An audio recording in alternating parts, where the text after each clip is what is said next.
একটু জায়গাটা দেখাই। এটা আমার বাড়ির ঠাকুর ঘর। আমি যখনই কিছু করতে বসি তখন আমি এখানেই করি।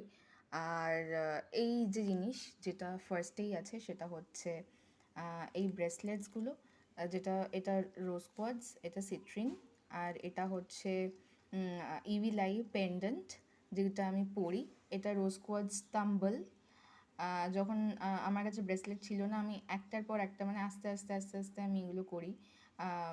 তখন আমি ফার্স্ট এই তাম্বলটাকে মানে ইউজ করতে স্টার্ট করেছিলাম এবং ভীষণ ভালো একটা কাজে দেয়। ভীষণ নিজের সেলফ লাভ, সেলফ কনফিডেন্স বা পিস, ইনার পিস, সেগুলোকে ভীষণ ইনট্যাক্ট রাখে, খুব ভালো।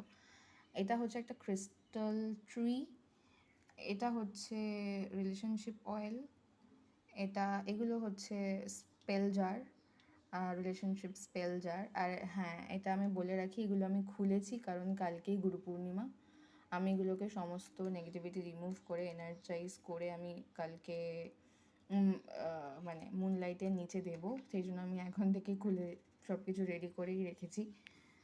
তো এইগুলোই। এবং ইন ফিউচার দিদির থেকে অনেক কিছু নেওয়ার আছে। আমার এখনও অনেক ক্রিস্টালস নেওয়া আছে। আমরা সবাই জানি, আমি এটা নতুন করে কিছু বলছি না, হ্যাঁ, কারণ আমরা জানি যে তোরাদের জিনিস মানে সেটা কতটা অথেন্টিসিটি হয়। এবং সবথেকে বড় কথা নিজের বিশ্বাস এবং নিজের ওই প্রেয়ার। মানে তুমি যদি পজিটিভ থেকে নিজে যেই কাজটা করছো সেটাকে ম্যানিফেস্ট করো, সত্যিই মানে ইট উইল ওয়ার্ক। তো কী আর বলবো নতুন করে, thank you so very much for everything. তুমি যেভাবে সবার পাশে থাকো, অলওয়েজ সবাইকে মোটিভেট করো, আর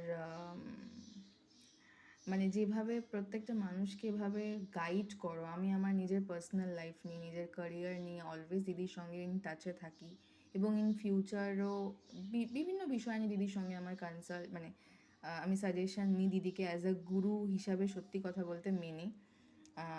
তো thank you for everything what you have done for me. আর সবসময় এভাবে ভালো থেকো। অনেক অনেক ভালোবাসা আর প্রণাম নিও। That's it.